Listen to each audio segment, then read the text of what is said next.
लेकुराचे हित लेकुराचे हित वाहे माऊलीचे चित्त ऐसी कळवळ्याची जाती करी लाभावीन प्रीती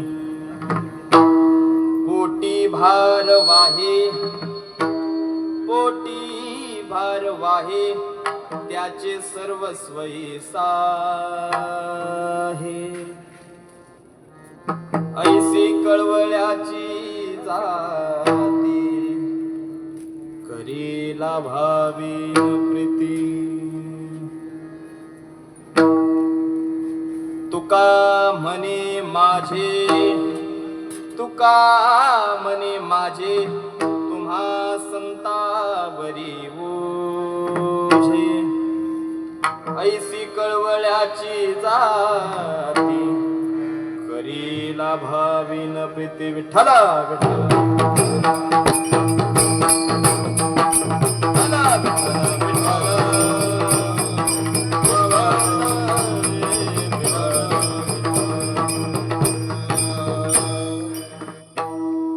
समचरण सरोजं सांद्र नीलाभृताभं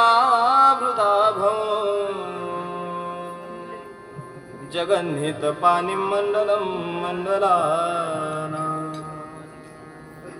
तरुण तुलसी माला कंजन कंजनेत्रं सदैधवल हासं विठ्ठलं चिंतयामि पांडुरंगा करू प्रथम नमन पांडुरंगा करू प्रथम नमन पांडुरंगा करू प्रथम नमन पांडुरंगा करू प्रथम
पांडुरंगा करू प्रथम नमन दुसरे चरण संतांचिया त्यांच्या कृपादानी कथेचा विस्तारू बाबाजी सद्गुरु दास तुका जयांचे केले स्मरण होय सकल विद्यांचे अधिकरण तेची वंदू श्री चरण श्री गुरूंचे ते नमस्कारुणे आता मस्तक माझे पायावरी या वार करी संतांच्या कलावज्ञ जीवोधरार्थावतारं कलांकांक तेजोदिकामोदिवक्रम कलानीशवादापनुदार दक्षं समाधिस्थमूर्तिं भजे ज्ञानदेवं साधकाचा माय बाप दर्शने हरे बाप साधकाचा माय बाप दर्शने हरे बाप साधकाचा माय बाप दर्शने हरी साधकाचा माय बाप दर्शने हरी सर्वाभूते सुख रूप ज्ञानोबा माझा सर्वाभूते सुख रूप ज्ञानोबा माझा सर्वाभूते सुख रूप ज्ञानोबा माझा सर्वाभूते सुख रूप ज्ञानोबा माझा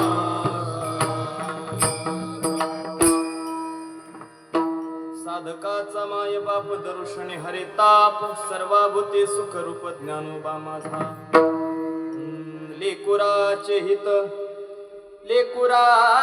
हित वाहे माऊलीचे चित्त ऐसी कळवळ्याची जाती करीला भाविन प्रीती प्रस्तुत प्राप्त प्रसंगी प्राप्त स्थळी अखिल कोटी ब्रह्मांड नायक भगवंताच्या चरणारविंद सेवा समर्पित करण्याकरिता निवडलेला अभंग महान भगवत भक्त विश्ववंदे विश्वसंत देवचे सुप्रसिद्ध साधू भक्ती ज्ञान वैराग्य यांचा त्रिवेणी संगम असणारे साधकांचे मायबाप वैराग्याचे महामेरू संत श्रेष्ठ जगद्गुरु तुकोबाराय यांच्या गाथ्यातील फार चरणाचा नाही पण 4 चरणाचा उत्कृष्ट अभंग आपल्या सेवेसाठी निवडला. विठाला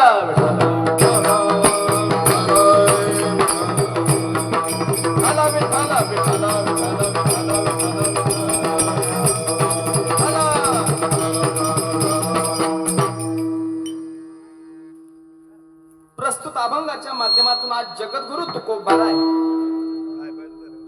दृष्टांतामधून मातृत्व सांगतात. बरं, प्रस्तुत अभंगाच्या माध्यमातून आज जगद्गुरु तुकोबाराय दृष्टांतामधून माईचं प्रेम सांगतात, आईचं प्रेम सांगतात आणि सिद्धांत मात्र संतांचा सांगतात. विठाला विठाला विठाला विठाला विठाला.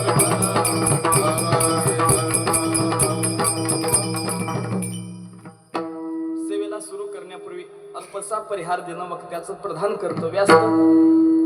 आज चालू असला हा कीर्तन महोत्सव आपणा सर्वांना ज्ञात आहेच किम निमित्ताने आहे. आज शीतल आणि दडस म्हणजे ताईंना जाऊन आज 1 वर्ष पूर्ण झालं. बघा, आज आपल्यातून त्या जाऊन 1 वर्ष आज पूर्ण झालं आणि 1 वर्षानंतर आज त्यांच्या निमित्ताने आपल्या दारामध्ये जर भगवंताचं नामस्मरण निघत असेल, तुकोबारायांचं ज्ञानोबारायांचं गुणगान गात असेल, त्यांच्या निमित्ताने जर दारातून 4 पंक्ती उठत असतील ना तर हे सगळ्यात मोठं भाग्य आहे महाराज. बरं का, अरे 100 वर्ष माणसं जगतात बरं का, पण एवढंच पुण्य कमवायची ताकद नसते महाराज लोकांमध्ये. पण जे जाऊन देखील त्यांच्या जाण्यानं जर त्यांच्या पती जर पुण्य पडत असेल ना तरी फार मोठं भाग्य आहे. लक्षात घ्या. ऐका, ताईंना जाऊन जरी आज 1 वर्ष झाला असले ना तरी सांगू त्यांची उणीव ही घरामध्ये कायम भासत राहणार. अरे कारण नुसत्या कधी पण एखादा व्यक्ती जात नसतो बरं काय का, कधीच जाताना एक व्यक्ती जात नसतो. कुणाच तरी आई गेलेली असते, कुणाच तरी मुलगी गेलेली असते, बरं कुणाच तरी सून गेलेली असते, कुणाच तरी बहीण गेलेली असते, कुणाच तरी लेक गेलेली असते. बरं का, एक व्यक्ती कधी जात नसतो आपल्याला. आणि ताईबद्दल वेगळं सांगायची गरज नाही. मला वाटतंय घरामध्ये त्यांचं राहणीमान सून म्हणून वाटलंच नाही महाराज घरामध्ये कधी. काय आमची जणू काय लेकच आहे, लेकीप्रमाणे सगळं महाराज वावर घरामध्ये त्यांचा कायम आपण पाहिलाय. लक्षात घ्या. पण शेवटी लक्षात घ्या, आले देवाजीच्या मना ते प्रयत्न भरपूर केले, आपण भरपूर केले, पण शेवटी काळाच्या पुढे महाराज नाही जाऊ शकत, कधीच नाही जाऊ शकत आपण. ऐका, त्या जरी आज आपल्यातून गेले असतील ना पण विचाराने आठवणीने मात्र आपल्या कायम त्या ध्यानात राहतील. म्हणून आज जे काही आपण इथे जमलो आहोत ना हे फक्त त्यांच्यासाठी आज आपण इथे जमलो आहोत. आज आपण इथून जेवढं काही पुण्य निर्माण होणार आहे, ज्ञानोबारायांचे तुकोबारायांचे विचार भगवंताच्या गुणगानाने जे पुण्य होणार ना ते सगळं पुण्य आपल्याला महाराज त्यांना अर्पण करायचं. आणि हे जेवढं झालेलं पुण्य त्यांना अर्पण केलं ना तर त्या पुण्याच्या जोरावर महाराज त्यांना वर शांती मिळत असते. बरं, म्हणून आज आपण जेवढं काही भजन करू, जेवढं काही कीर्तन करू, सगळं पुण्य महाराज फक्त त्यांच्यासाठी करायचंय. लक्षात घ्या. ऐका, मी प्रत्येक वेळी सांगत असतो या मृत्यू लोकाचा एक नियम आहे. या मृत्यू लोकाचा एक नियम आहे काय की इथं आलं की प्रत्येकाला जावं लागतंय. बरोबर, जावं लागतंय की नाही. कोण आलं इथं राहण्यासाठी कायमचा नाही, मी आता इथंच राहणार कायम आहे का कोण असं नाही महाराज, कोणी नाही. इथं आलेला प्रत्येक व्यक्ती एक ना एक दिवस जाणार, मग तो कोणी असो. आएगा सो जाएगा राजा रंक फकीर, कोणी असो राजा रंक फकीर, एक ना एक दिवस महाराज तर हा मृत्यू लोक सोडून जायचंच का. या लोकाचं नावच आहे मृत्यू लोक, इथं मरावं लागतं महाराज. इथं मरावं लागतं. उपजेते नाशे नाशिले ते पुनरपी दिसे. हे घटिका यंत्र जैसे परिभ्रमे का. जन्म घेतला की मरण आहे महाराज. तुम्ही म्हणता असं कसं काय जन्म घेतला की मरण कसं. मला सांगा, पिटी घेतली कवर फुकट आहे ना. पकवास घेतला गट्टा फुकट आहे. पेन घेतला रिफिल फुकट आहे. मोबाईल घेतला चार्जर फुकट आहे. शर्ट घेतला गुंड्या. तसं जन्म घेतला मरण फुकट आहे महाराज. त्याला बोलावं लागत. हा, म्हणून प्रत्येकाचं वैशिष्ट्य आहे बघा. प्रत्येकाचं. ज्ञानोबरायचा समाधी सोहळा, नाथांची षष्टी, तुकाराम महाराजांची बीज, महादेवाची शिवरात्र, देवीची नवरात्र, तुमची आमची पित्र. प्रत्येकाला एक लक्षात घ्या. म्हणून इथं आलं की प्रत्येकाला एक ना एक दिवस जायचंय. पण ऐका, लोक महाराज आश्चर्य करतात बरं का महाराज. लोक आश्चर्य करतात. अहो म्हणतात काल आमच्या सोबत 2 तास बोलला हो. काल 2 तास आमच्या सोबत बोलला. गेले कसे काय. पण एक सांगू ऐका, लोक गेले कसं काय याचं आश्चर्य करतात. पण एवढे दिवस राहिले कसं काय याचं मात्र कोणी आश्चर्य करत नाही महाराज. नाही करत. झाडाचं पान गळून खाली पडलं लोक आश्चर्य करतात. झाडाचं पान गळून पडलं कसं काय. हा, पण याचं कोणी आश्चर्य करत नाही की ते पान त्या झाडाला, त्या देठाला एवढ्या दिवस धरून राहिलं कसं काय. याचं मात्र कोणी आश्चर्य करत नाही महाराज. भिंतीवरचं चित्र खाली पडलं, लोक म्हणतात चित्र खाली कसं काय पडलं. पण ते चित्र एवढा दिवस त्या निर्जीवशा भिंतीला धरून राहिलंच कसं काय याचं मात्र कोणी आश्चर्य नाही करत महाराज. ऐका, म्हणून मरण काही नवीन नाही. प्रत्येकाला एक ना एक दिवस आहे. प्रत्येकाला ऐका, इथं बसलेला प्रत्येक जण एक ना एक दिवस जाणार आहे. ऐकणारे जाणार आहेत, म्हणणारे जाणार आहेत, वाजवणारे जाणार आहेत, उभे राहिलेले जाणार आहेत, बसलेले जाणार आहेत, सांगणार ते राहणार आहे का. एक ना एक दिवस प्रत्येकाला जायचे. नवे या गावातला एक ना एक दिवस प्रत्येक माणूस हा मरून जाईन. एक आजी मला म्हणली, महाराज तुम्ही म्हणले या गावातली प्रत्येक आजी एक ना एक दिवस मरून जाईल. ती म्हणली मी मरणारच नाही. म्हणले का. मी या गावचीच नाही. तू या गावची नाही म्हणून राहणार आहे का. कुठल्याही गावची असो, मरण हे मात्र काय महाराज. प्रत्येकाला महाराज मरण आहे. एक नाही दिवस प्रत्येकाला इथून जायचं. म्हणून ऐका, मरण असावं कसं. शेवटचा दिवस गोड व्हावा यासाठी केला होता टास. शेवटचा दिस गोड. महाराज म्हणतात ना, शेवट तो भला, शेवट तो भला, शेवट तो भला, शेवट तो भला, शेवट तो भला, शेवट तो भला, शेवट तो भला, शेवट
माझा बहु गोड झाला. अरे माझा शेवट गोड झाला. प्रत्येकाचा शेवट जर गोड व्हायचा असेल ना तर एकच करा. काय करा. आयुष्यात महाराज कर्म चांगले करा. बस कर्म चांगले करा. पुढचे तुम्ही एक सांगू का, माणूस किती दिवस जगला याला महत्व नाही. माणसाने निदान असं म्हणतात 60, 70, 80 तरी वर्ष जगावं. पण मी म्हणतो माणसाने मेल्यानंतर सुद्धा 25-30 वर्ष जगावं महाराज. असं जगणं असावं. नाही का. असं म्हणतात घरातला एखादी व्यक्ती गेल्यानंतर शास्त्र सांगतं, एखादा व्यक्ती आपल्या घरातून गेला ना तर त्याचं श्राद्ध घालणं, त्याचं पुण्यस्मरण घालणं हे त्या घरातल्यांचं काही कर्तव्य आहे महाराज. आणि खरं सांगू, आज ताईचा दिवस सुद्धा खरं धन्य झाला. आज का त्यांच्या जाण्यानं त्या गेल्यानंतर जर घरात मग त्यांच्या जाण्यानं जर कीर्तन होत असेल, त्यांच्या जाण्यानं जर देवाचं नामस्मरण निघत असेल ना, तर खरंच त्यांच्या आत्म्याला शांती लाभल्याशिवाय राहणार नाही महाराज. आपले आई वडील गेले, शास्त्र सांगतं आई वडील गेल्यानंतर आई वडिलाचं श्राद्ध घालणं हे ते त्या मुलाचं कर्तव्य आहे महाराज. हा, आई वडील गेल्यानंतर त्या नित्यत नैमितिक कर्म आहे महाराज. मग काही लोक अशी म्हणतील महाराज आई वडील गेल्यानंतर त्यांचं श्राद्ध घालणं हे त्या मुलाचं काय आहे? कर्तव्य आहे.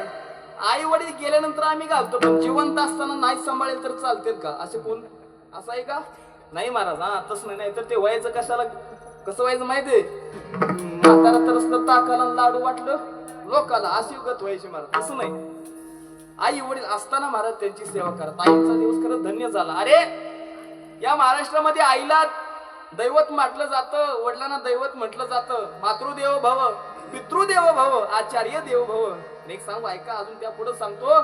त्या जर महाराष्ट्रामध्ये आई वडिलांसाठी वृद्धाश्रम जर खोलावे लागत असतील ना, तर हे महाराष्ट्राचं सगळ्यात मोठं दुर्भाग्य आहे महाराज.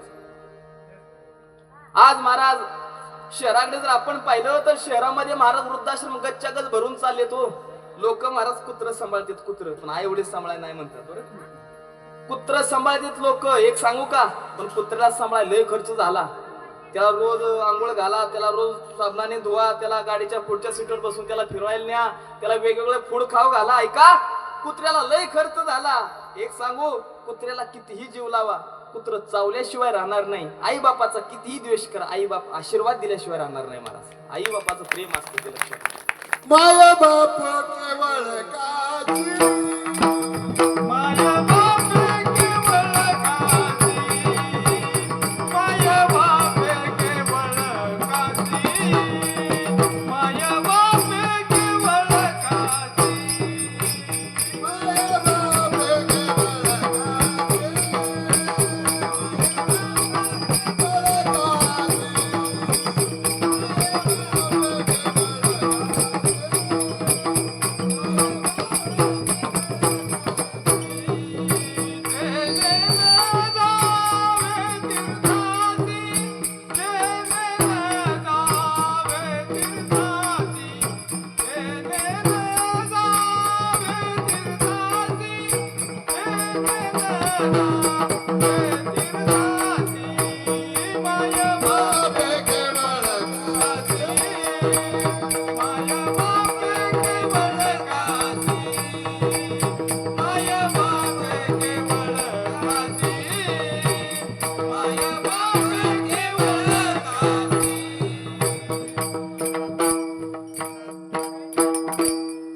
बापे केवळ काशी, तेरे न जावे तीर्थासी. महाराज तर म्हणतात आहे आई वडील म्हणजेच काशी. त्यानं तीर्थ काशीला वाराणसी जायची काही गरज नाही महाराज, फक्त आई वडिलांची सेवा करा. पण आजची महाराष्ट्रातली परिस्थिती पाहिली ना तर फार भयानक आहे महाराज. एक सांगू, नाही आई वडील सांभाळता आले, सांभाळू नका. हा, पण वृद्धाश्रम मध्ये टाकू नका महाराज. का नाही? चांगलं चुंगलं खाऊ घालता आलं, घालू नका. मुलाबाळाला जे शिल्लक राहील ते खायला द्या. प्लॅस्टिकचा ताट द्या, प्लॅस्टिकची वाटी द्या, प्लॅस्टिकचा चमचा द्या. जे शिल्लक राहील ते खायला द्या. कधी चाललाच बाहेर ऑफिसला तर एखादी टोपल्यातली एखादी भाकर घ्या. आई ज्या गोट्यामध्ये त्या गोट्या दिशेने जावा, जवळ जाऊ नका महाराज, लांबूनच टाका. हो, ती आई घसरत घसरत घसरत त्या भाकरीपाशी येईल, ती भाकरी घेईल, अर्धी आपल्या ताटात कुस्करेल, अर्धी आपली धनीच्या ताटात कुस्करेल. आणि मग तेव्हा तो बाप म्हणेल, अगं का आणलं त्या वृद्धाश्रमातून? तो बाप म्हणेल, का आणलं त्या वृद्धाश्रमातून? तेव्हा ती आई म्हणते, अहो त्या वृद्धाश्रमात रोज गरम चपाती मिळत होत्या हे खरं आहे, पण त्या गरम चपात्यात जे प्रेम नाही ना, ते माझ्या पोराने टाकलेल्या भाकरीत प्रेम आहे. लक्षात घ्या, आईचं प्रेम असतं महाराज, आईचं प्रेम, उपमा नाही त्या प्रेमात. मग त्या आईचे उपकार आपल्या असामान्य उपकार आहेत महाराज. बरं का, आई वडिलाचे असामान्य उपकार आहेत, कधीही न फिटणारे उपकार आहेत आपल्या आई वडिलाचे.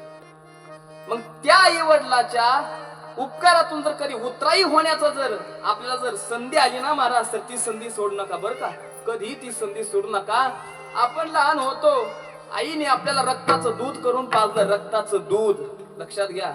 मग त्या आईच्या म्हातारपणामध्ये जर कधी तिच्या मुखामध्ये एखादा दुधाचा चमचा जर सोडण्याची संधी आली ना महाराज, ती संधी सोडू नका, त्या संधीचं सोनं करा. बरं का, आपण लहान होतो, आपल्या बापांनी आपल्याला 10-10, 20-20 तास अंगा खांद्यावर खेळवलं, 10-10, 20-20 तास.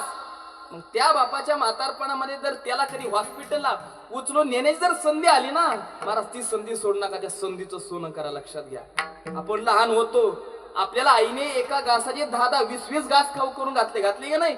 10-10, 20-20 घास. मग त्या आईच्या म्हातारपणामध्ये, तिच्या आजारपणामध्ये कधी तिला एखादा ताटातला घास तिच्या मुखामध्ये घालावं महाराज उचलून, फार बरं वाटलं आईला. अशी जर संधी आली ना महाराज, ती संधी सोड नका, त्या संधीचं सोनं करा. ऐका, संधीचं सोनं करा. म्हणून आई वडिलाची महाराज सेवा करा. आई वडिलासारखं दैवत या जगाच्या पाठीवर नाही महाराज, कुठंच नाही, कुठंच नाही. मला सांगा, भक्त पुंडलिकाने काय केलं? पंढरपूरचा मालक आज विटेवर पंढरपुरामध्ये का वारकऱ्यासाठी नाही महाराज, वारकऱ्यासाठी. नंतर झाला वारकऱ्याचा, आला कुणासाठी हो? आई वडिलाची सेवा पाहून आला की नाही? हा, हे भक्तीचं, त्या आई वडिलाच्या सेवेची ताकद आहे. म्हणून सांगतो, ऐका, एक वाक्य लक्षात ठेवा, देवाची सेवा करून आई वडील मिळवता येत नाहीत बरं का. देवाची सेवा करून आई वडील मिळवता येत नाहीत, पण आई वडिलाची सेवा करून देव मात्र मिळवता येतो. ही आई वडिलाच्या सेवेची ताकद आहे महाराज. हा, म्हणून आई वडिलाची सेवा करा. त्यासाठी आपल्या मुलांना संस्कार सुद्धा महाराज चांगले, मुलांना संस्कार देण्याची गरज आपल्या लक्षात घ्या. हा, का आज महाराज एवढी भयानक परिस्थिती आहे. आजच्या तरुणाला व्यसन म्हणजे व्यसन वाटत नाही महाराज, आजच्या तरुणाला व्यसन म्हणजे फॅशन वाटू लागले. दारू पिणं, तंबाखू खाणं, सिगरेट ओढणं ही फॅशन आहे. अरे त्या दारुणाने काही घर बर्बाद केले आणि काही संसार बर्बाद केले महाराज. म्हणून मुलांना योग्य संस्कार द्या. मुलांना जर योग्य संस्कार नाही ना दिले तर मुलगा महाराज वाया जाणार 100%. हा, म्हणून संस्काराची फार मोठी गरज आहे. किती मोठी आहे का? संस्कार किती महत्वाचे सांगू, किती महत्वाचे संस्कार आहेत. लातूरची गोष्ट आहे, 4-5 वर्षापूर्वीची गोष्ट आहे. का लातूरमध्ये डॉक्टर अरुण म्हणून होते, स्वतः बालरोग तज्ञ, स्वतः बालरोग तज्ञ, बायको बालरोग तज्ञ, भरपूर पैसा, भरपूर इस्टेट आहे. पण मुलाने आपल्यापेक्षा काही वेगळं केलं पाहिजे म्हणून मुलाला परदेशामध्ये शिकायला पाठवलं. परदेशामध्ये त्या मुलाला शिकायला पाठवलं. मुलगा परदेशामध्ये गेला, तिकडं शिकला, चांगला शिकला, चांगल्या डिग्र्या कमवल्या, शिकला, मोठा झाला आणि तिकडच महाराज काय झालं, सेटल, परदेशात सेटल झाला. तिकडच मुलाला लग्न केलं, सगळं तिकडच केलं. इकडं महाराज आई वडील फोन करायचे, बाळा आता 1 दिवस येऊन जा, 2-4 दिवस येऊन जा, फार दिवस तुला पाहिलं नाही, सुनबाईला फार दिवस पाहिलं नाही, 1 दिवस मात्र येऊन जा.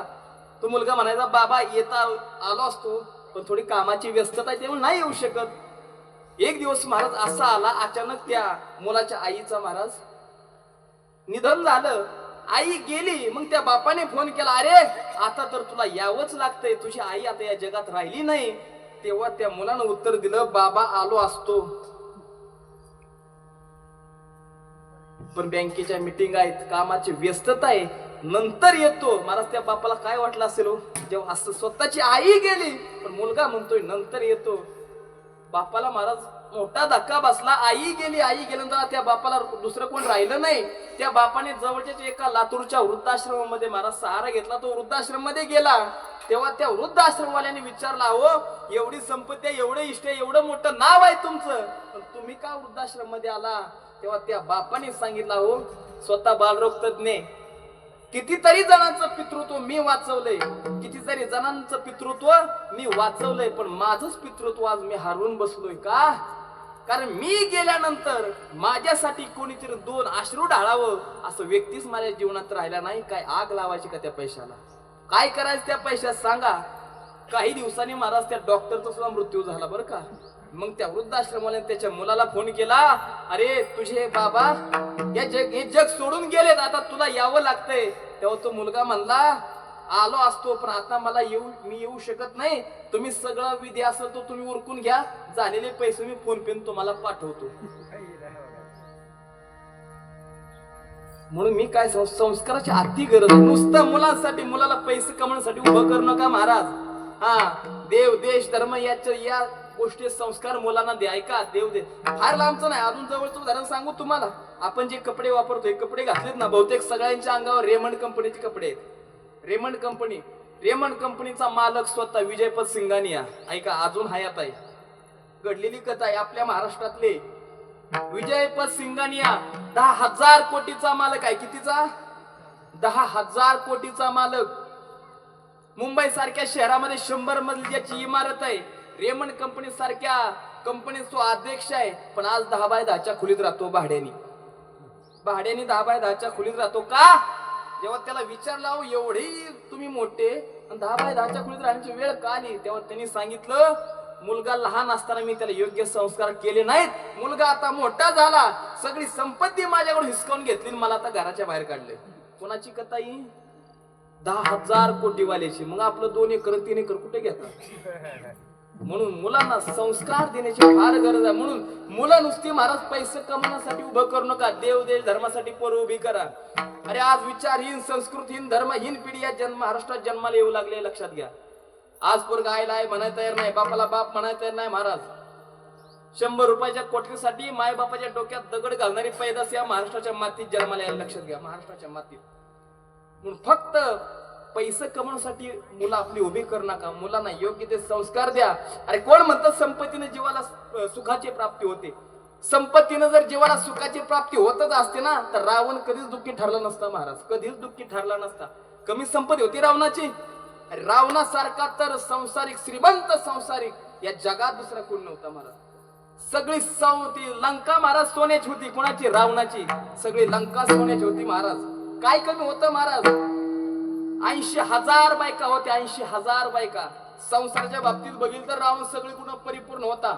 एक एक मुलगा महाराज असा होता, त्या मुलाला मारायचं म्हटलं ना तर 14 वर्ष महाराज उपाशी राहायला लागाय. 14 वर्ष थुका जरी गिळला ना तर परत 14 वर्ष राहायचं. असा एक एक मुलगा होता रावणाचा. महाराज संपत्तीचा विचार केला. तुकाराम महाराज तर म्हणतात, मी सुद्धा विचार करू शकत नाही त्याचा. एवढी संपत्ती कुणाची? रावणाची. एवढा मोठा रावण असताना एवढा मोठा रावणाला सुद्धा महाराज त्या संसाराकडून त्याच्या इच्छा अपूर्णच राहिल्या. रावणाच्या काही इच्छा होत्या. महाराज काय इच्छा होत्या? रावण म्हणला, मी सोन्याला सुगंध आणेन, समुद्राचं पाणी गोड करेन आणि स्वर्गाला शिडी लावेन. या 3 इच्छा होत्या. पण एवढा मोठा रावण होता तरी त्याच्या महाराज इच्छा अपूर्णच राहिल्या. मग आपल्या इच्छा, हा संसार पूर्ण कर, ही इच्छा धरायचीच कशाला? विठ्ठल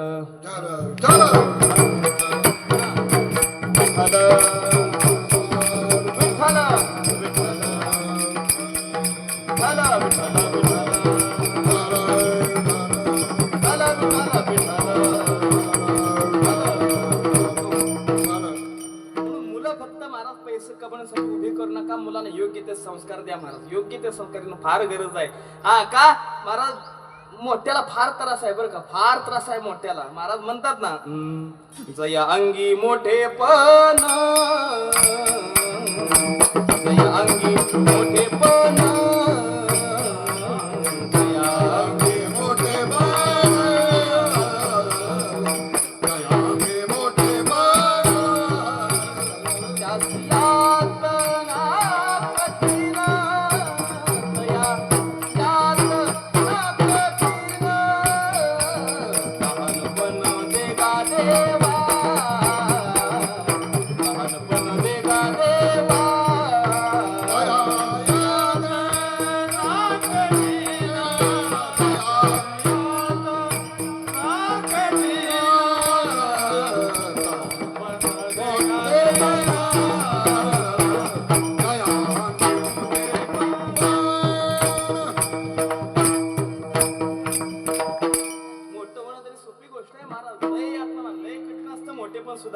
मोठं व्हायचा प्रयत्न करू नका. महाराज लहान व्हायचा प्रयत्न करा. का? महाराज श्रीमंताला झोप लागत नाही, श्रीमंताला भूक लागत नाही. महाराज श्रीमंताला गरीबातला फरक सांगू ऐका. श्रीमंताला झोप लागत नाही, श्रीमंताला भूक लागत नाही. महाराज श्रीमंताला भूक लागते कधी? 9-10 वाजता ना, त्याला रात्री भूक लागते 2 वाजता. मग तो उठणार, मग जेवणार, मग ते झोप पण लागत नाही. गरीबाचं कसं असतंय महाराज? गरीब महाराज दिवसभर राहणार मर कष्ट करते, रात्री येते 4-5 भाकरीचा भुगा करते आणि तिथं ताटावच आडवं पडतं. महाराज गरीबाला महाराज श्रीमंताला अंथरून टाकून अंतरावून झोपावं लागतं बरं का. म्हणजे श्रीमंताला आधी अंतरून टाकावं लागतं, गरीब आधी झोपतो मग त्यासाठी अंतरून टाकावं लागतं. गरीबाचा आहे महाराज ऐका. म्हणून मोठं होणं फार अवघड आहे. लहान माणसाने कधी पण लहानच असावं. ज्याच्या अंगात मोठेपणा त्याला यातना आहेत महाराज, फार यातना आहेत महाराज. म्हणून सांगू का, मोठं होण्याचा प्रयत्न करूया. मुलांना योग्य संस्कार द्या, देव देश धर्माचे संस्कार द्या. मुलं हुशारच आहेत महाराज, फार हुशार आहेत मुलं. किती हुशार आहेत माहितीये? अरे तुम्ही एखाद्या कुठल्याही लहान मुलाला अँड्रॉइड मोबाईल द्या, स्क्रीन टचचा. तुम्हाला जेवढं माहित नाही तेवढं त्या पोराला माहिती आहे त्यातलं, तुम्हाला जेवढं कळत नाही. मुलं हुशारच आहेत, फक्त चुकतंय कुठे योग्य संस्कार देणे, दिशा देण्याचे आपलं चुकतंय. किती हुशार आहेत मुलं माहितीये? एका मुलाला शिक्षकांनी सांगितलं, शिक्षकांनी सांगितलं रेल्वेचं चित्र काढा. कशाचं? रेल्वेचं चित्र काढा. सगळ्या मुलांनी मला रेल्वेचे चित्र काढले, एका मुलाने फक्त बोगदाच काढला, रेल्वे काढलीच नाही. शिक्षकांनी विचारला रेल्वे कुठं गेली? ती मला शिरली बोगद्यात. मला रेल्वे गेली बोगद्यात. शिक्षकाने सुद्धा मला त्याला 0 मार्क दिला. ती मला मला 0 मार्क का? ती मला रेल्वे बोगद्यात बाहेर आल्यावर मग देतो पूर्ण मार्क. मुलं महाराज हुशार आहे तो, फक्त चुकतंय कुठं आपले योग्य संस्कार देण्यात चुकतंय. किती कसे असले पाहिजे संस्कार ऐका, 2 मिनिटात सांगतो कसे असले पाहिजे संस्कार. जेव्हा जालियनवाला बाग हत्याकांड झाला ना, जेव्हा जालियनवाला बाग हत्याकांड झाला तेव्हा त्या बागेमध्ये सगळे हिंदू, सगळे आपले भारताचे लोक होते. आणि जोपर्यंत इंग्रजांच्या बंदुकीतल्या गोळ्या थांबत नव्हत्या ना, तोपर्यंत महाराज भारतीयाचं मरण थांबलं नाही. सगळे जिकडे बघील तिकडे मार रक्ताचा सडा पडलाय, जिकडे बघील तिकडे महाराज सगळे भारतीय लोक मरून पडले. आणि त्या थारोळ्यामध्ये, त्या रक्ताच्या थारोळ्यामध्ये, त्या सगळ्या लोकांमध्ये एक महाराज 9 ते 10 वर्षाचा भगतसिंग नावाचा एक मुलगा होता. संस्कार कसे असले पाहिजे मी सांगतो बरं का. भगतसिंग नावाचा एक मुलगा होता. त्यांनी पाहिला जिकडे तिकडे भारतीय मरून पडले. ना लहानाचा विचार केलाय, ना महिलांचा विचार केला, ना वृद्धाचा विचार केलाय, सगळ्या सर सकट गोळ्या झाडल्यात. तेव्हा त्यांनी हे पाहिलं आणि पाहिल्या बरोबर महाराज तळपायाच्या मस्तकाला गेली आणि तो म्हटला भारत मा, आता मी तुझा बदला घेतल्याशिवाय राहणार नाही. आणि मग तेव्हापासून महाराज भगतसिंगाने स्वातंत्र्य लढ्यामध्ये उडी घातली. एक दिवसाचा प्रसंग आहे. एक दिवस भगतसिंगाच्या आईनं सांगितलं, भगत एक काम कर, हे पैसे घे आणि गावातून बाजार घेऊन ये. तेव्हा भगतसिंग म्हणा, आई का ग बाजार का? तेव्हा आई म्हटली, अरे तू आता मोठा झालाय, तुझं लग्न करायचंय, तुला पाहुणे बघा येणार आहेत, त्यामुळे त्यांना जेवण करायचंय, तो बाजार घेऊन ये. भगतसिंगाने ते पैसे घेतले आणि पुढे गेला, रस्त्याने चालू लागला. तेव्हा भगतसिंगाच्या मनामध्ये विचार आला, अरे आता जर मी या पैशाचा बाजार आणला आणि आईनं जर त्यांना जेवण करून खाऊ घातलं, जर ते त्या पाहुण्यांना आवडलं तर ते मला पसंत करतील.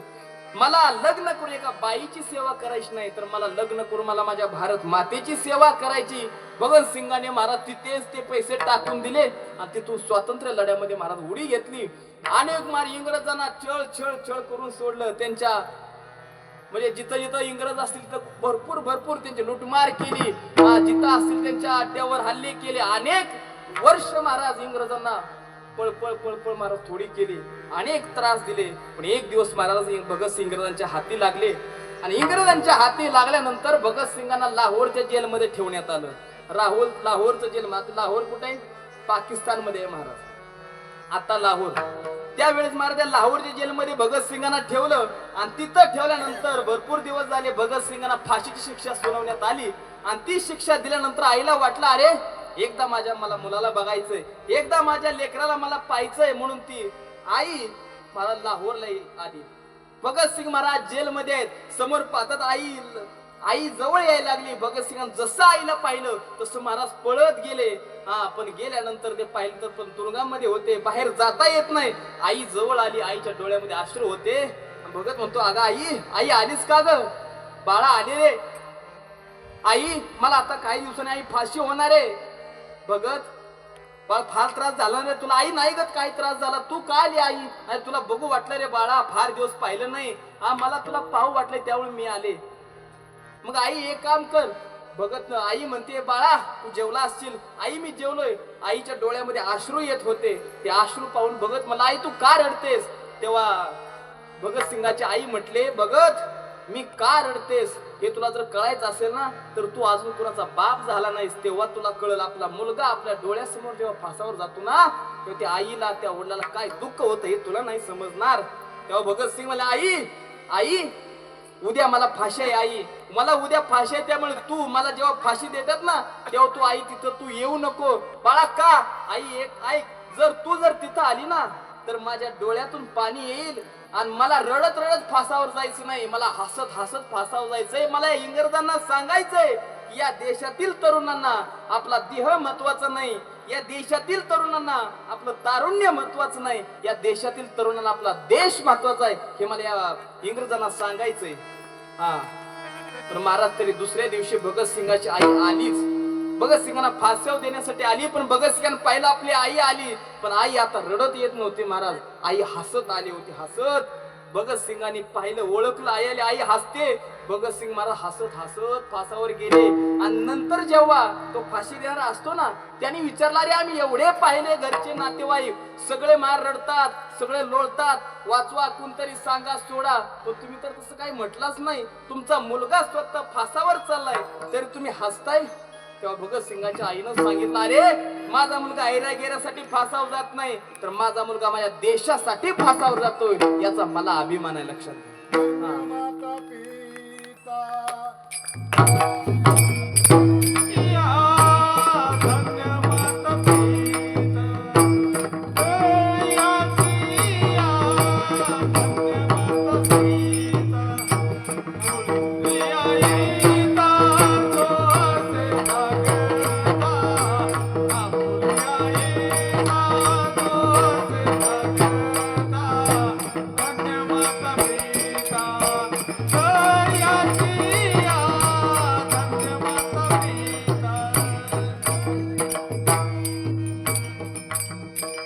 धन्य माता पिता. कुणाची धन्य माता पिता? आपल्या हिता जो असे जागता.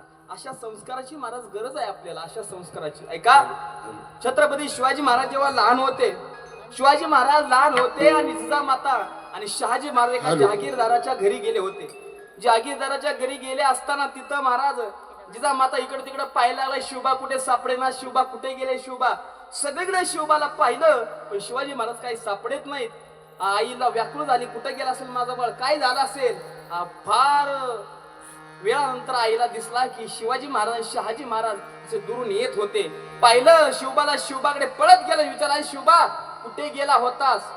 तेव्हा शिवाजी महाराज म्हणतात, आई कुठे नाही ग बास, फक्त एका बाईचा नाच पाहण्यासाठी गेलो होतो. एवढं वाक्य जेव्हा तोंडातून ऐकलं जिजामातीनं, तेव्हा मागच सऱ्याने कानशिने कानाखाली शिवाजी महाराजांच्या लावली. आणि तेव्हा महाराजांनी सांगितलं, अरे मला या जनतेला राजा द्यायचा आहे, तो बाई नाचवणारा द्यायचा नाही, तर मला या जनतेला राजा द्यायचा आहे, तो बाई वाचवणारा राजा द्यायचा आहे. लक्षात घ्या. मग या संस्काराची गरज आहे आपल्याला. अशा संस्कारांची धर्म, देव देश धर्म, या संस्काराची आपल्याला गरज आहे. लक्षात घ्या. असे संस्कार जर आपल्या मुलांना आपण देऊ ना, तरच लक्षात घ्या आपलं म्हातारपण चांगलं जाईल. मुलांना जर संस्कार नाही ना दिले, तर एक लक्षात ठेवायचं, मुक्काम पोस्ट धर्माचे पालन, धर्माचे पालन, धर्माचे पालन, धर्माचे पालन,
लक्षात घ्या. नाही का, आईचं प्रेम काय असतं लक्षात घ्या. आईचं प्रेम काय असतं, काय मातृत्व असतं आईचं ना. लेकरासाठी आई काय करू शकते. आईचं हृदय जे असतं ना, ते कायम महाराज लेकराच्या हितासाठी, फक्त हितासाठी प्रयत्न कर. महाराज सांगतो ना, अभंगाच्या पहिल्या चरणात त्याचं वर्णन करतात. लेकराचे हित, लेकराचे हित,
जायची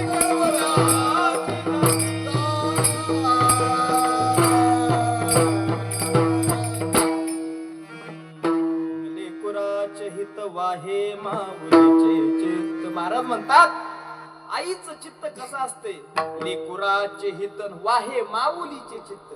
आईचं चित्त, आईचं हृदय हे कायम लेकराच्या हितासाठी वाहत असते. आईचं जे मुलावर जे प्रेम असतं ना जगात, त्या प्रेमाची उपमा महाराज कशालाच देता येत नाही. महाराज कशालाच देता येत नाही. हा, फारच प्रेम असतं लेकरावर आईचं, फार किती प्रेम असतं. अरे जीव गेला तरी चालेल, हा, पण माझ्या लेकराला काय होता कामा नाही. आपल्याला हिरकणीची कथा माहित असेल, ऐकली असेल.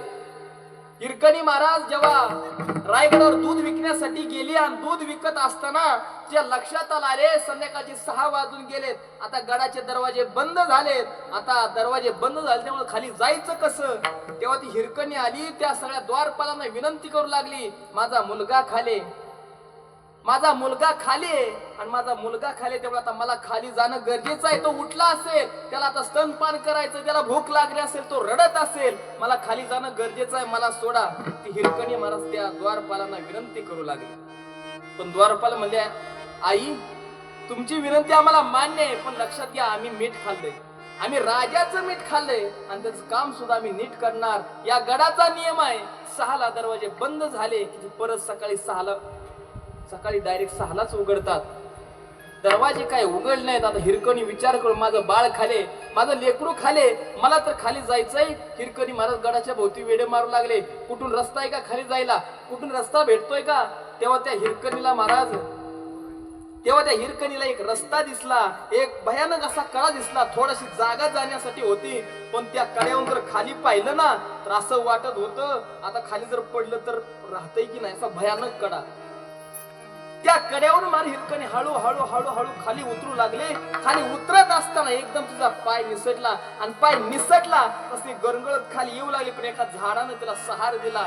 एवढ्या रात्रीचा अंधार, एवढ्या भयानक कड्यावरून मार हिरकणी खाली आली, जीव एवढा धोक्यात घालून आली. पळत आपल्या गावामध्ये गेली आणि त्या आपल्या लेकराला स्तनपान केलं. मला सांगा काय गरज, एका रात्रीनं झालं तरी काय असतं, काय झालं असतं, नाही ना. आईचं हृदय आहे ना, राहत नाही महाराज, आईचं हृदय कधीच राहत नाही. लेकुराचे हितन वाहे माऊलीचे चित्त. आई प्रेम करते, आपल्या लेकरावर फारच प्रेम करते. परिवारातले इतर सदस्यही आपल्यावर प्रेम करतात. लक्षात घ्या, इतर सदस्यही आपल्यावर प्रेम करतात, पण त्या प्रेमामध्ये कुठेतरी स्वार्थ असतो. पण या जगाच्या पाठीवर असं एकमेव नातं आहे, ते आपल्यावर निस्वार्थी प्रेम करतं. करीला भावीन निस्वार्थी प्रेम करतं. प्रत्येक जण आपल्यावर प्रेम करतो, पण प्रेम करता करता दोषही काढतो.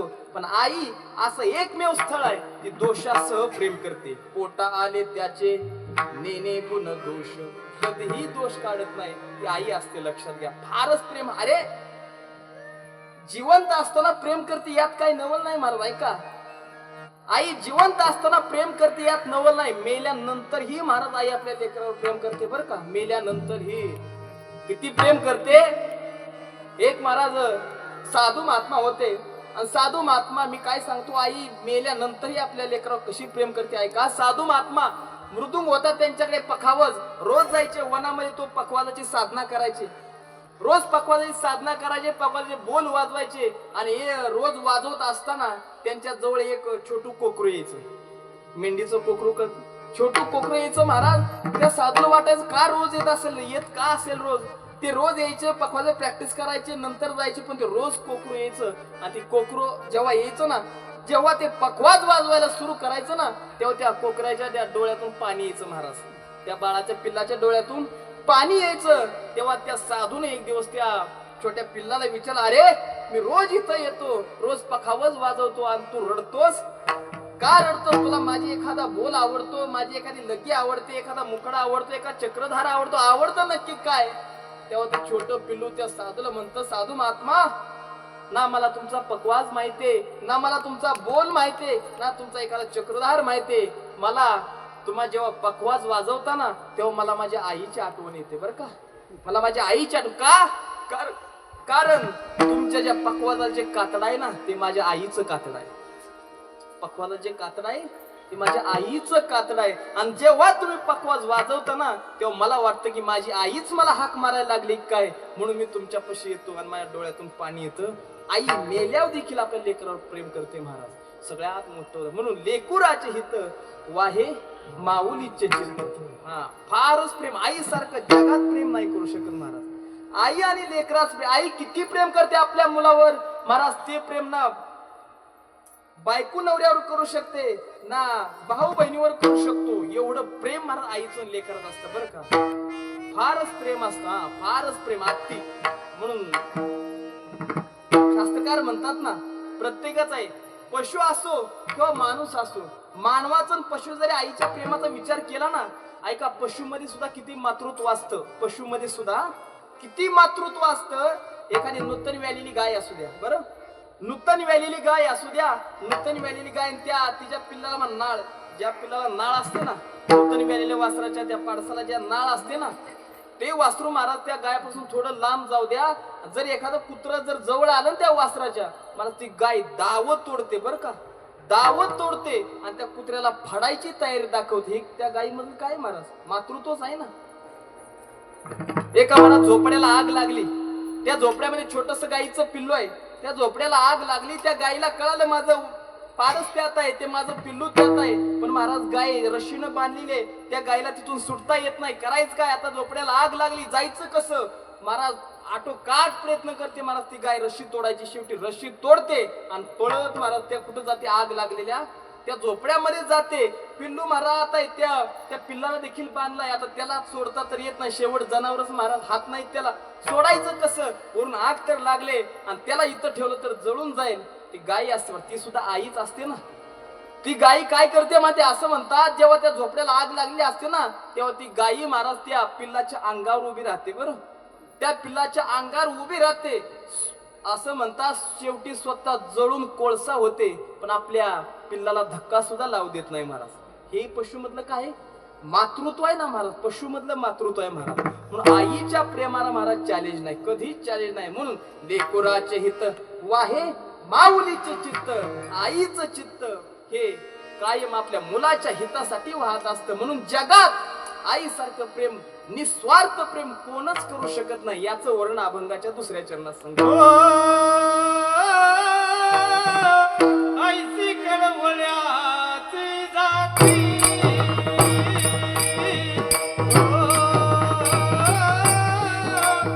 ऐसी कळवळ्याची जाती,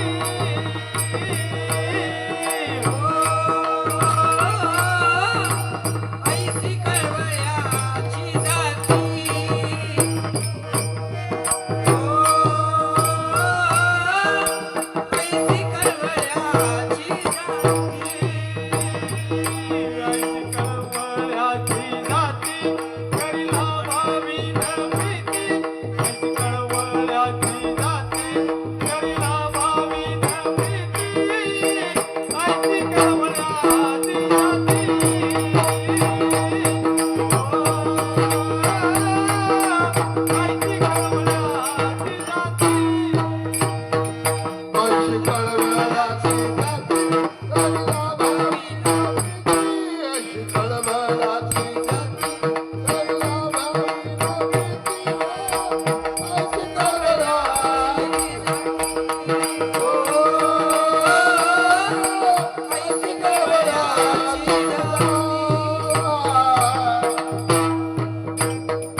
जाती करी लाभाविन प्रीती. मी सांगतोय का, जगात आईसारखं प्रेम कोणी करू शकत नाही. लाभाविन प्रीती, लाभाविन प्रीती जर कोण करत असेल तर एकमेव आई महाराज. ऐका महिला मंडळ, तुमच्यासाठी सांगतो बरं.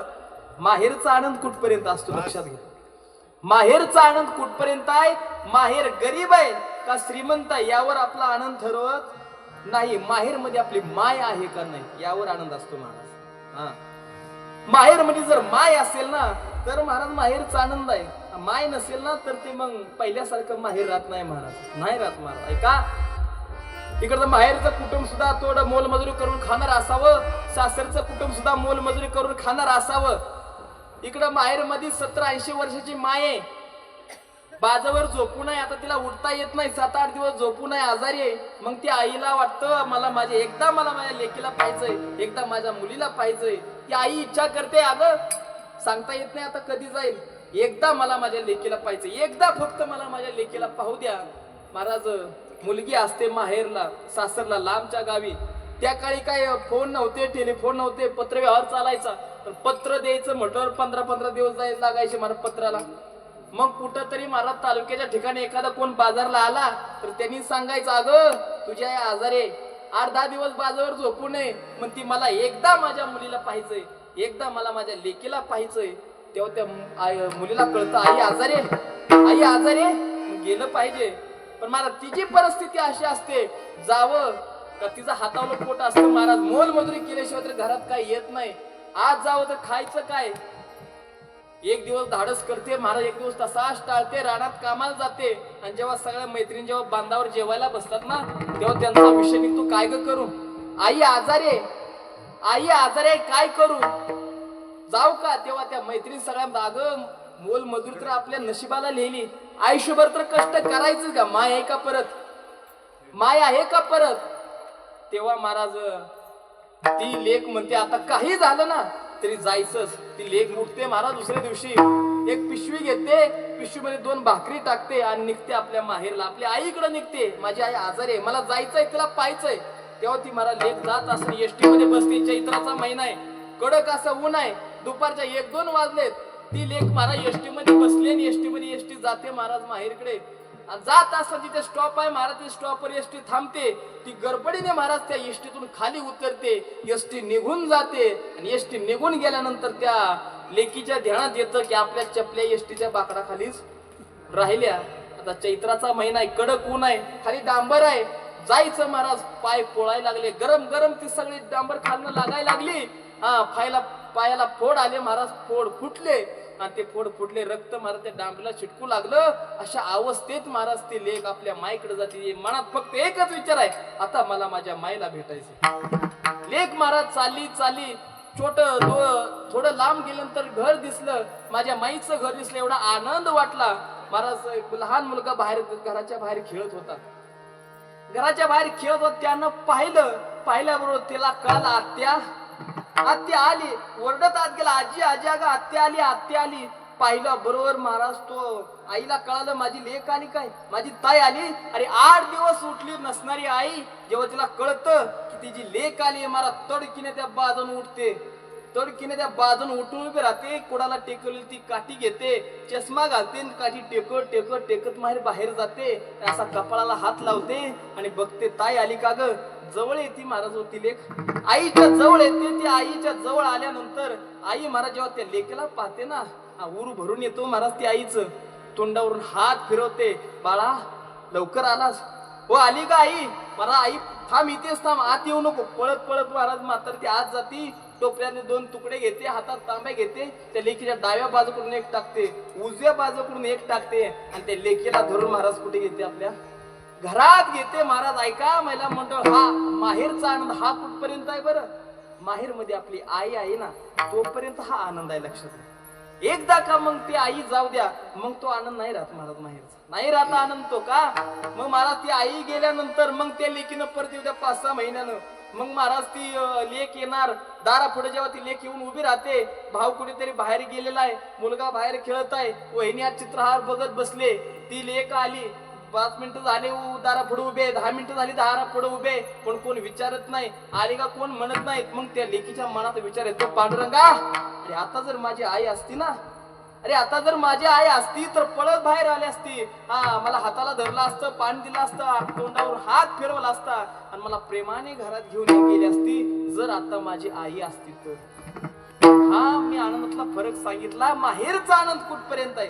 जोपर्यंत आपली आई जिवंत आहे ना तोपर्यंत महाराज माहेरचा आनंद आहे. आणि एकदा का महाराज आई गेली मग माहेरचा आनंद संपतो महाराज. नाही, कारण आईचं आणि मुलाचं, आईचं लेकीचं प्रेम याची मला गणना करू शकत नाही ना. ते प्रेम नवरा, मी मागे सांगितलं, नवरा बायकोला देऊ शकतो ना, भाऊ बहिणीला देऊ शकतो ना. कुठलंच नातं जेवढं त्या नात्यामध्ये जे प्रेम नसतं ना महाराज, ते आईच्या आणि मुलाच्या नात्यामध्ये प्रेम असतं. फार प्रेम, अति प्रेम महाराज.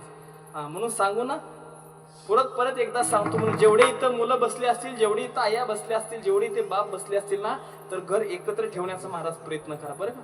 आणि मुलांना देखील सांगतो, आई वडिलांचा तेवढा महाराज सांभाळ करा.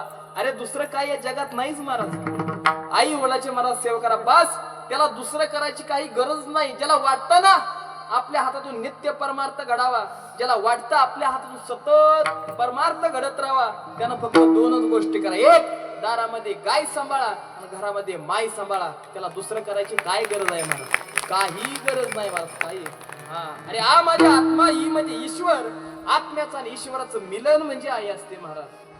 9 महिने गर्भामध्ये तिनं आपल्याला वाढवलंय महाराज, कुणी आईनं. अरे आपला चेहरा बघून, आपली संपत्ती बघून आपल्या कोणीही प्रेम करतं, पण आपला चेहरा न बघता, आपलं काहीच न बघता जिने 9 महिने 9 दिवस आपल्यावर जीवापाड प्रेम केलं ना, ती आई असते महाराज. खरं म्हणून पुन्हा एकदा सांगतोय का, आई वडिलांवर प्रेम करा. अरे ढगाड गेलेला सूर्य परत पाहता येतो, ढगाड गेलेला सूर्य परत पाहता येतो, पण आपल्यातनं गेलेली आई बाप परत कधीच पाहता येत नाही महाराज, कधीच पाहता येत नाही. म्हणून आहे ना तोपर्यंत सांभाळ करा महाराज, कोणी असो. हा, सुना असल्या घरातल्या सुनान देखील सासू सासऱ्याचा आई वडिलांप्रमाणे सांभाळ करा. नाही महाराज, भेद नाही त्यात, प्रेम उत्पन्न होतं. हा, पण तेवढी आपली जे मानसिकता जर तयार झाली ना ते सुद्धा होतं. म्हणून आई वडिलांची महाराज सेवा करा. आपल्या देखील मला वाटतं वेळ झालेला आहे. 5 मिनिटं शेवटची राहिली आहेत, लक्षात घ्या. म्हणून जाता एक सांगतो, कीर्तन संपलंय, बाकी काही लक्षात नाही ठेवलं ना तरी चालेल, एवढं मात्र लक्षात घ्या, आई वडिलांची मात्र महाराज सेवा करा. अरे जीवनामध्ये आला ना तर 3 गोष्टी लक्षात ठेवा. एक, पहिली संगत चांगली करा. दुसरं, व्यसन करू नका. आणि तिसरी, आई वडिलांची सेवा करा. संगत चांगली घडली ना महाराज, हा, तर व्यसन घडणार नाही. संगतीचा प्रभाव एवढा आहे महाराज, एवढा संगतीचा प्रभाव आहे का, पावसाचं पाणी एकच असतं बरं का. पावसाचं पाणी एकच आहे, पण त्या पावसाच्या पाण्याचा एक थेंब जर सापाच्या तोंडात गेलं तर काय होतं? विष होतं. आणि त्याच पावसाच्या पाण्याचा एक थेंब जर शिंपल्यामध्ये गेला तर त्याचं काय होतं? मोती होतो महाराज, मोती. म्हणून आपण कोणाच्या संगती जायचं हे ठरवायचं. संगत महाराज अति महत्वाची आहे. संगत आणि पंगत बदलली की महाराज माणूस वाईट मार्गावर गेला. पहिली संगत चांगली ठेवा. संगत चांगली घडली ना तर नंतर व्यसन घडणार नाही महाराज, नाही घडणार व्यसन. व्यसन नाही घडलं तर आई वडिलांची सेवा मात्र घडेल. म्हणून कलियुगामध्ये जर तुम्हाला उद्धरून जायचं असेल ना तर महाराज म्हणतात एकच आहे, फक्त आई वडिलांची सेवा करा. आणि हे आई वडिलाचं प्रेम जे असतं ना, आईचं आपल्या लेकरावर प्रेम जे असतं ना, महाराजांनी अभंगात सांगितले किती प्रेम असतं. लाभाविन प्रीती. आई आपल्या मुलाकडून कोणत्या अपेक्षा करत नाही. हा, त्यानं मला हे द्यावं, त्यानं मला ते द्यावं, बस माझा मुलगा आहे ना, बस. तिचं प्रेम अति असतं. करी लाभाविन प्रीती म्हणून आईची कळवळ्याची जाती. आणि मग हे आईचं रूप करून महाराज संत आपल्याला सांगतात. मला संतांचं देखील या समाजावर तेवढंच प्रेम असतं. हा, येतो हिताचा कळवळा, पडती हाती म्हणून काळा. हिताचा कळवळा, कुणाच्या समाजाच्या हिताचा कळवळा महाराज संतांना असतो. म्हणून महाराज म्हणतात ना, तुका म्हणे माझे, तुका म्हणे माझे, तुका म्हणे माझे, तुका म्हणे माझे, तुका म्हणे माझे,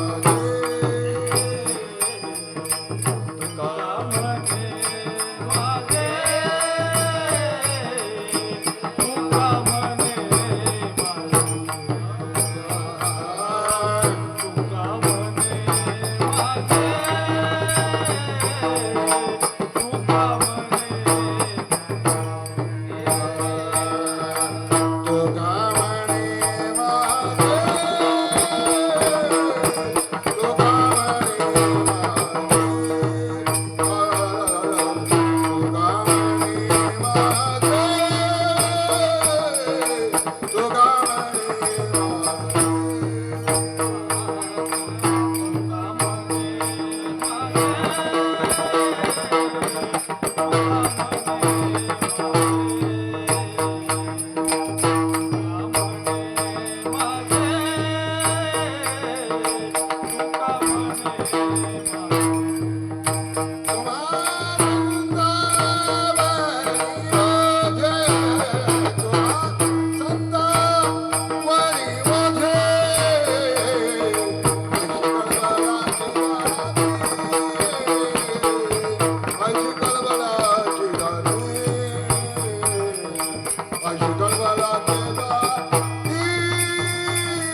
फुलं वाचून घ्या.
ऐसी कळवळ्याची जाती करेला भाविन प्रीती तुका म्हणे माझे तुम्हा संता बरी ओझे. महाराज म्हणतात जे तुकोबराज सांगतात जसं आई ते लेकरू सगळी जबाबदारी जसं आईवर टाकत असतं ना तसं आता माझी सगळी जबाबदारी देवा आता या संतांच्या हातावर आहे. तुम्हाला जसं पाहिजे ना तसं करा बस.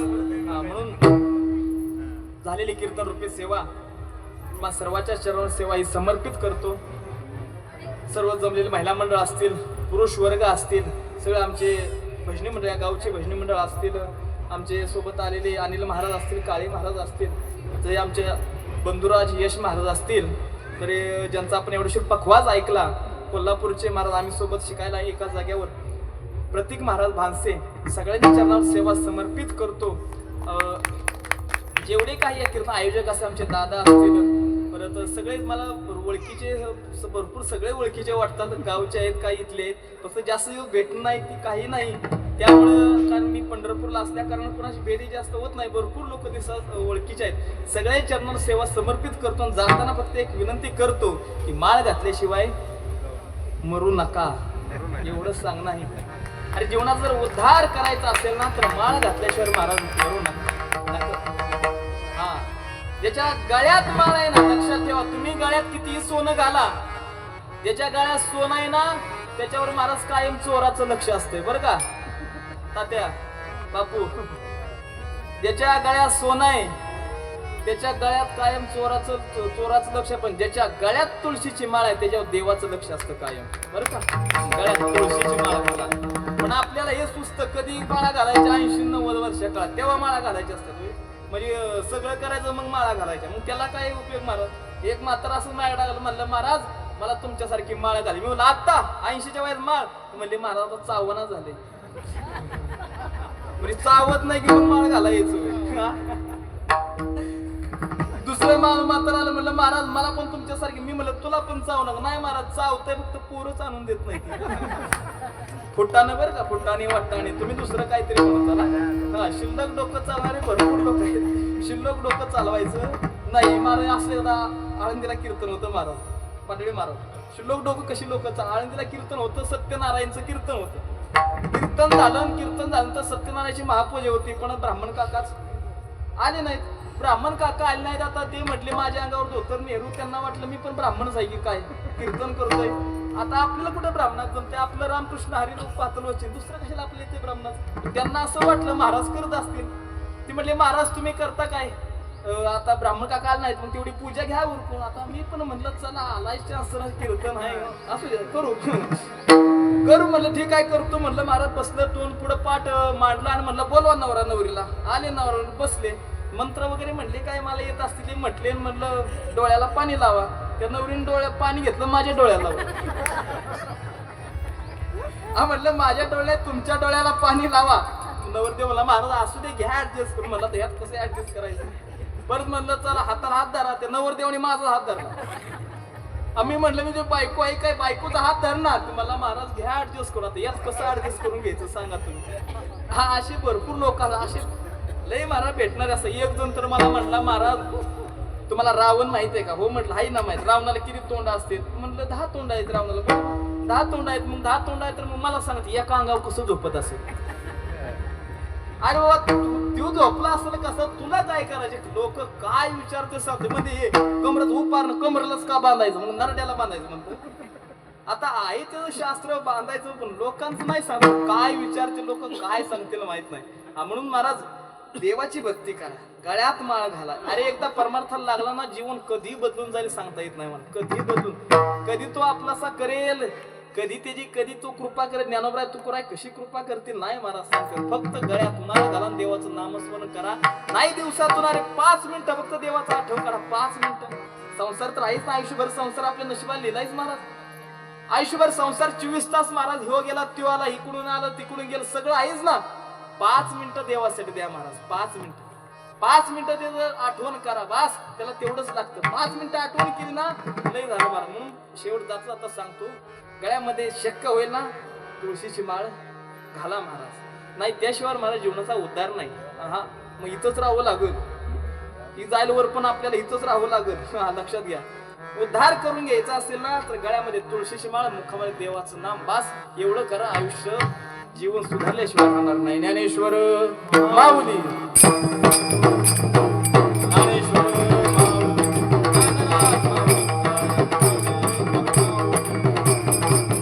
हरी, ज्ञानेश्वर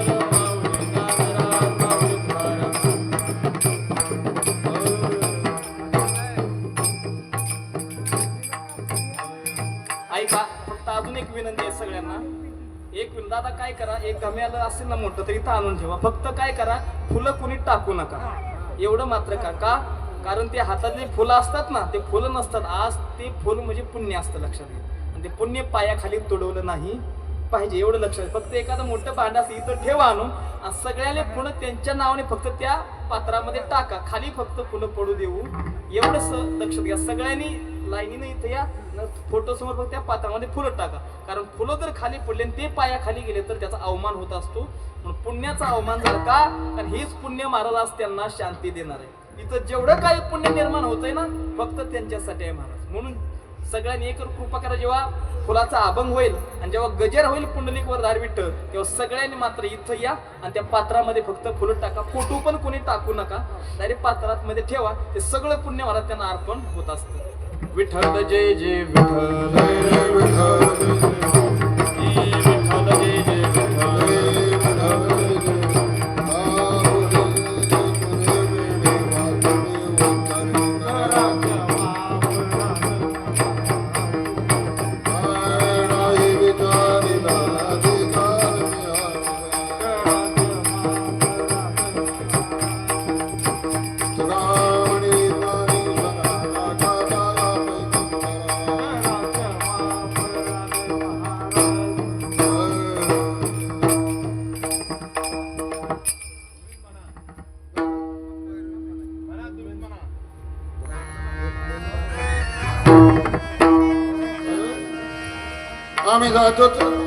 आम्ही जातो तुम्ही कृपा सुनावी.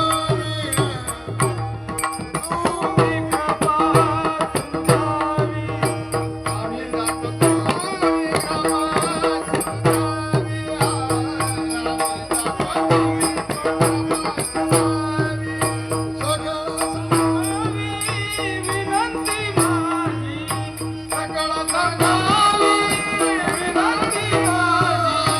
वरुण